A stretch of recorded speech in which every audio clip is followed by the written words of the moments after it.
Well met, lords and ladies, Jake Goodbutter speaking, and a warm welcome to this week's Walking Wednesday. I'm back home, I've got a lot to talk about, but if I don't put this message at the very beginning of the video, it's going to get lost to time, and I need it to actually be received by the recipient. So, with that in mind, a message to Maddie: you have been lied to.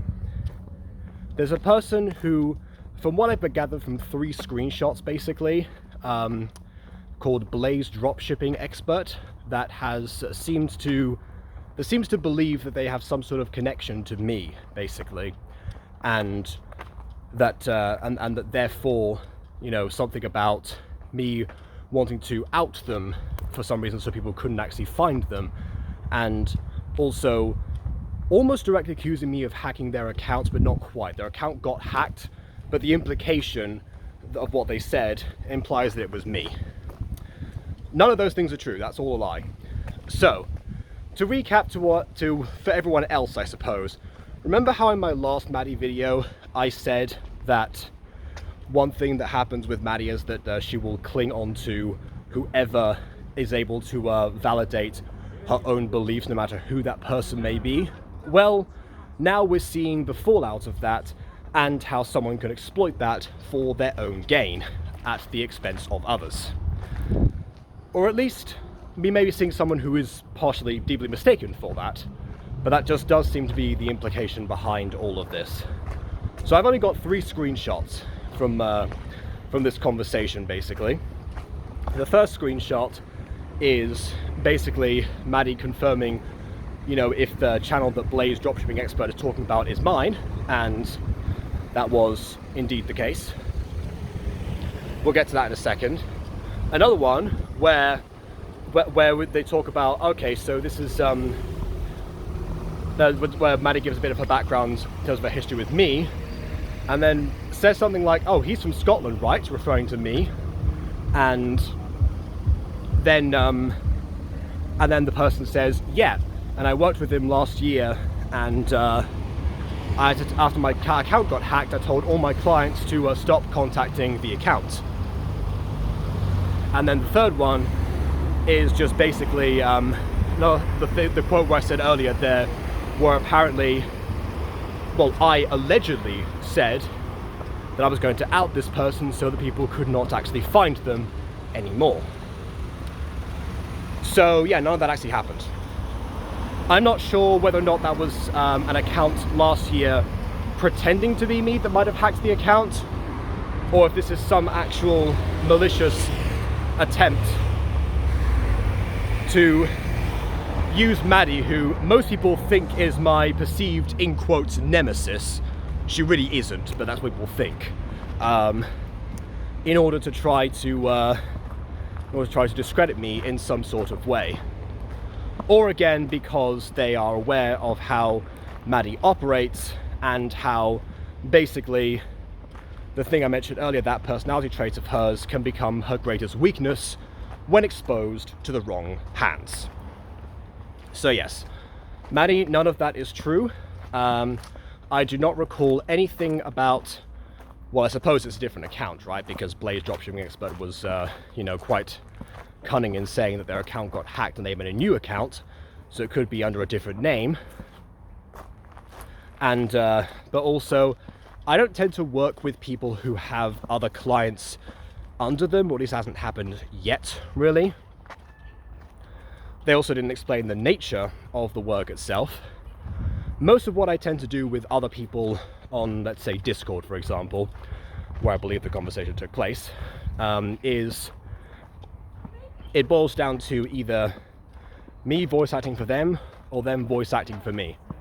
There are, of course, a few exceptions when it comes to things like artwork and such people offer to do for me, and that's, we'll actually have a little bit of a talk about that later down in the video, because there is something related to that, but that's not important to this conversation.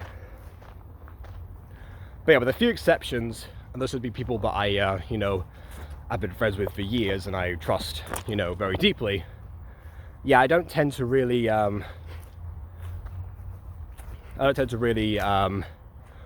work with people on that scale that Blaze is implying, let's say.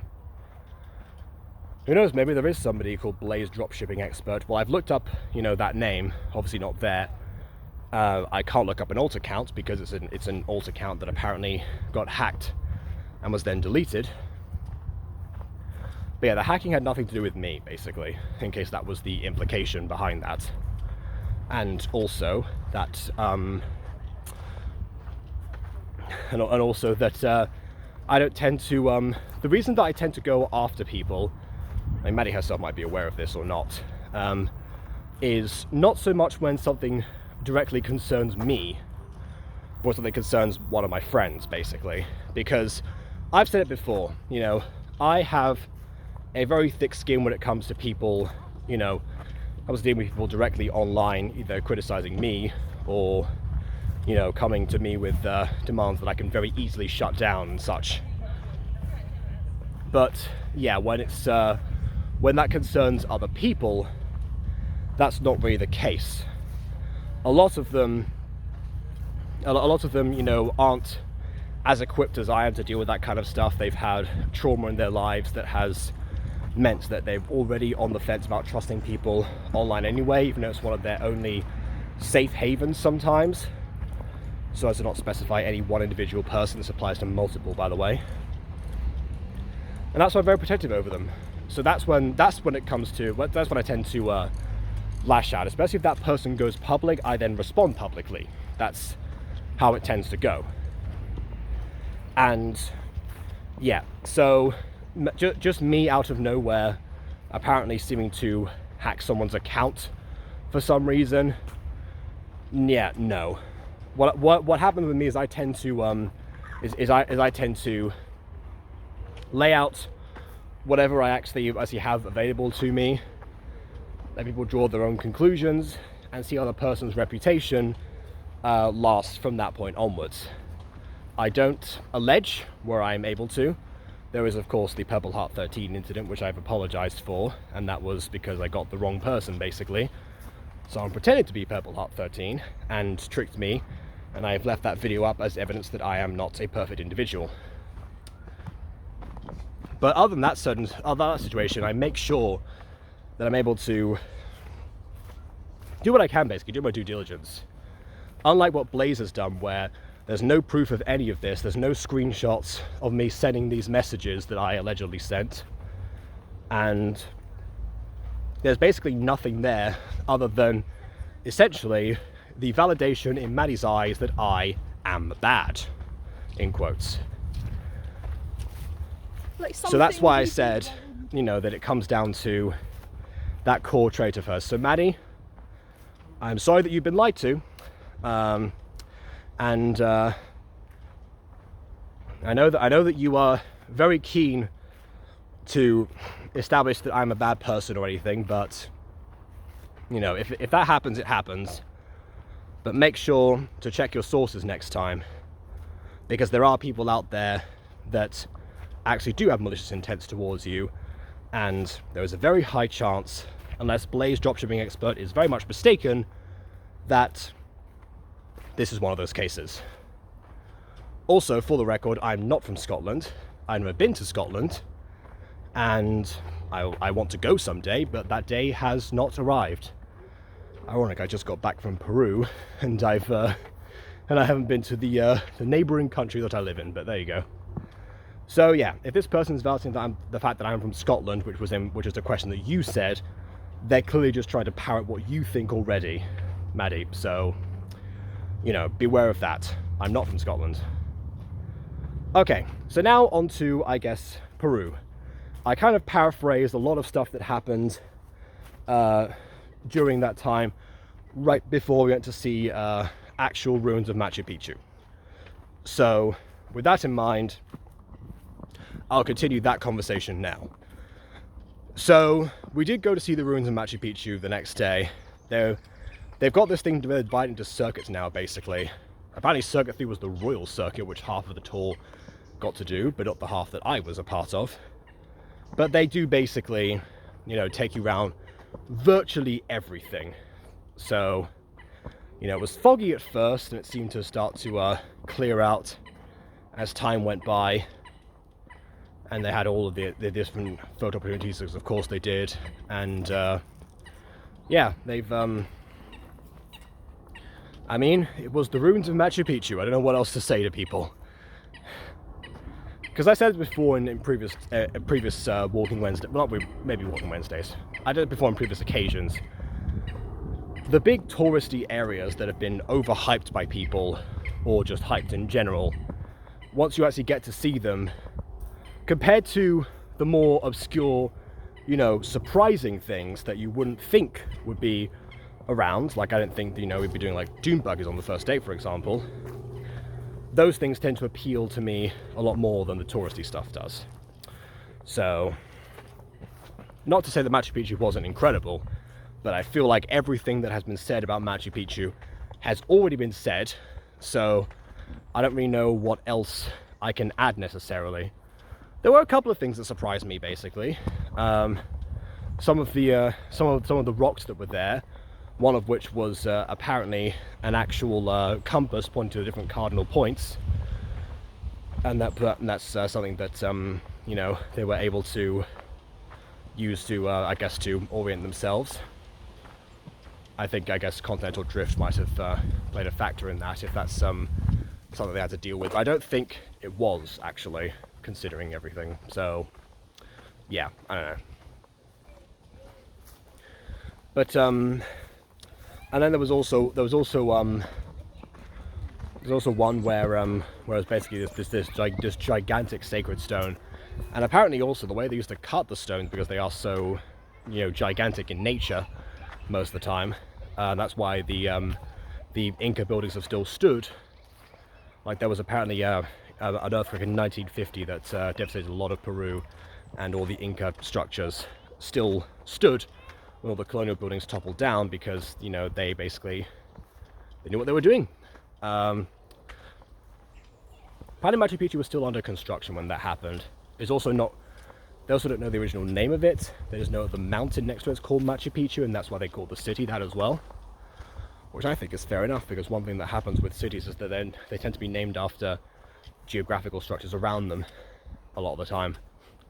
Whether that's castles, rivers, mountains, whatever they might be. But yeah, well, the way they used to cut the big stones actually was that they used to, I don't know what the right word is to drill. They used to chisel holes, I guess, into them, and stick sticks in there, and make the sticks wet so the wood would expand, and then after that, cracks would start to form, and that's how they got their materials. And there's nothing like, you know, cement or glue holding them together, basically. So that's something else. So as far as engineering goes, yeah, there's one thing. We also saw some ruins like on the final day, by the way. That's it was a little bit of a different tour, basically. Well, it's not as you know, grand as Machu Picchu, but as far as engineering goes, you know, they had some of the biggest individual stones there, some of the tallest and heaviest and all that stuff. So if you're an engineer, go to the 4 ruins in Cusco, basically, rather than Machu Picchu. If you're anyone else, you can go ahead and try and go to Machu Picchu, basically, but you know, just beware of much more massive queues, basically. So yeah, also both sites offer tours in English and Spanish. I should point that out.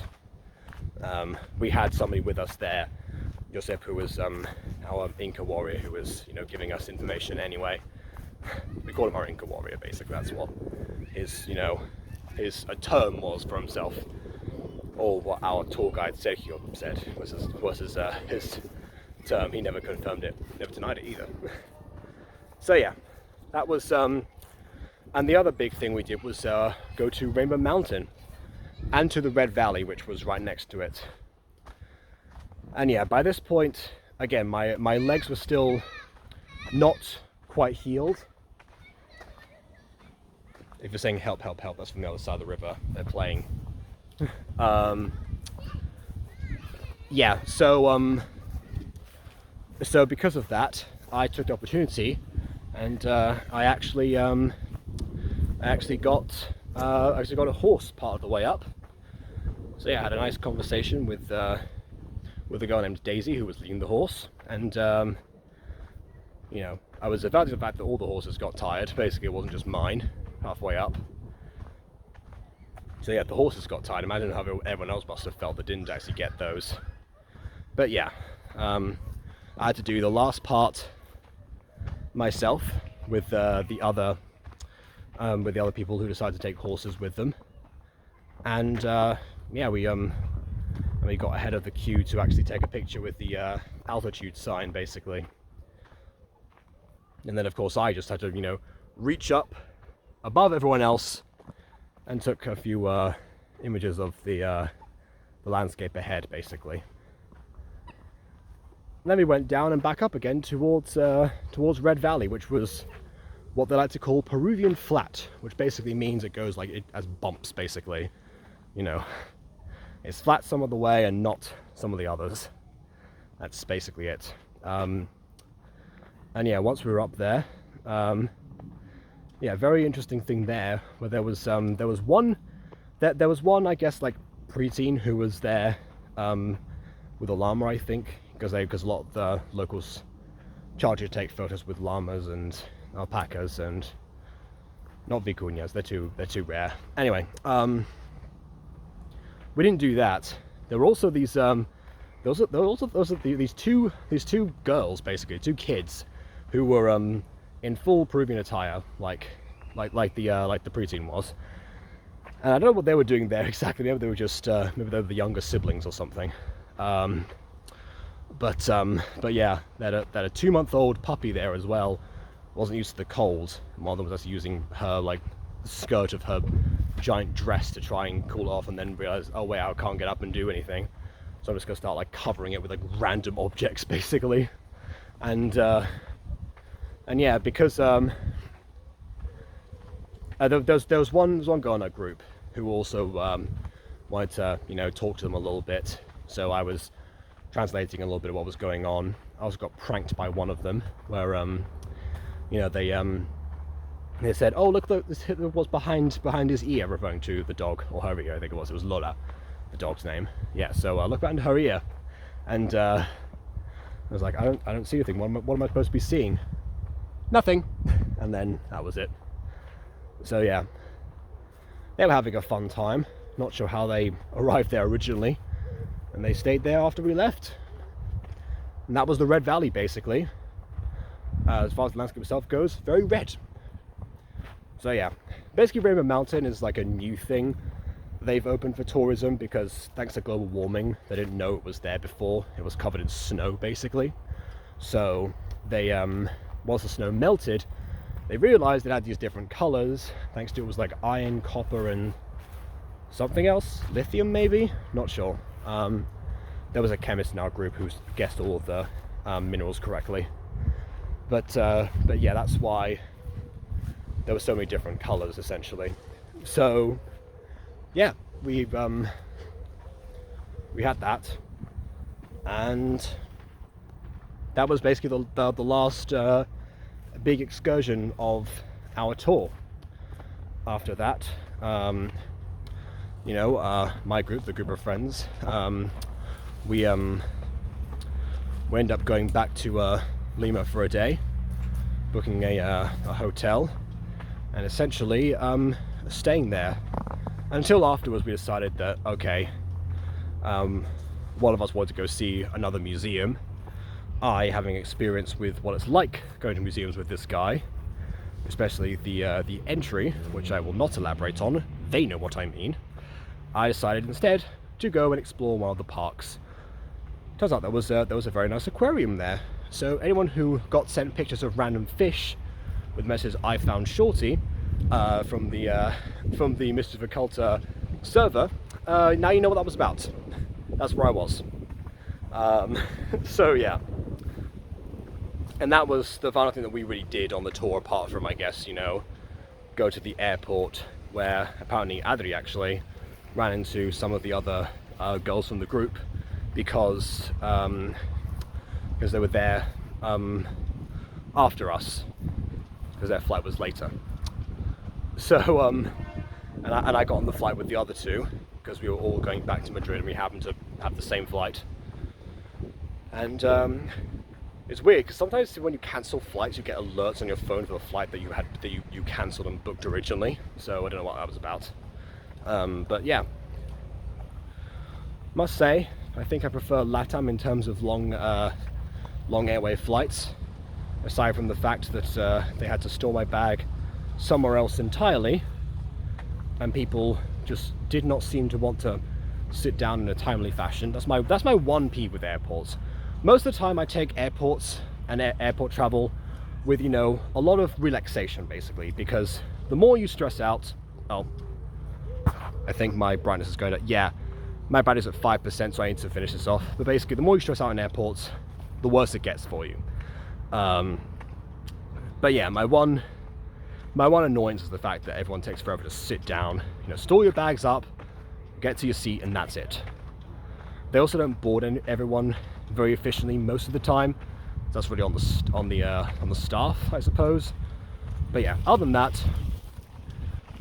you know, once you take a relaxed approach and you don't stress about like, oh no, we've got to get to the gate as soon as physically possible, get through security, you know, rush through all of your electronic devices and blah, blah, blah, blah. You know, once you've got done with all that malarkey, you know, just take your time, basically. That's what I found with solo travel. It's a very huge difference compared to the way that my family does it normally, I'll say that much. Honestly, they're kind of the reverse. Sometimes I had to, you know, sometimes I had to be the one trying to say, hey, the gate's gonna close soon. Stop looking at random items that you're not gonna buy. So I had a bit of a role reversal in that sense. So I think I found my personal middle ground that, you know, keeps me happy in airports. And I guess that's basically it. One last thing before my phone shuts down completely. You must have seen that there's a Mutant Girl episode that I worked on during the bus rides, basically, because there was nothing else to do. And one of my friends had asked me to put a book in my bag. I couldn't put my own in, so I was like, oh hey, I'll just edit videos. Reason I haven't actually got that one out yet is because the thumbnail isn't ready. Like I said before, someone that I trust very deeply working on the thumbnail, and that will be out once the thumbnail is complete and once the credits have been input. So there you go, that's my announcement for today. I'm going to run out of battery soon, so I'm going to close this, so please leave a like or dislike because your opinion matters, and subscribe if not already. And on that note, until next time, farewell.